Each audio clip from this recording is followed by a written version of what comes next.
食材咧對酒樓嚟講係非常之重要嘅。特色嘅食材咧並唔係話一定價錢貴咁先叫靚嘅，其實好重要一點咧就係話你識唔識貨嘅啫。呢條咧就叫做魔鬼魚，又叫做蒲魚，咁喺馬來西亞咧就好多野生嘅。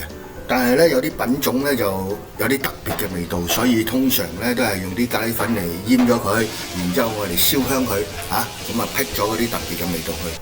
但係你又知唔知道，原來有啲品種係可以清蒸嚟食嘅？長尾就好食啊！呢啲長尾有片㗎嘛？哦，係有片㗎嘛？哦，呢啲好食啲嘅。呢條咧就係乸嚟嘅嚇，咁咧呢條咧就係公嚟嚇，公有呢兩條焦焦啊嚇。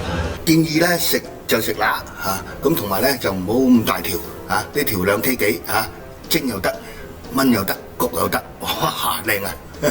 呢條咁大嘅剝皮牛攞嚟豆醬蒸就夠靚啦。呢個好少見到啊！呢個可遇不可求啊！呢個中間啊，呢個叫做中間，好少有㗎，好少有，係咪？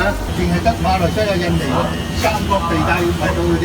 好啊，我要淋。哇！個皮都好厚啊，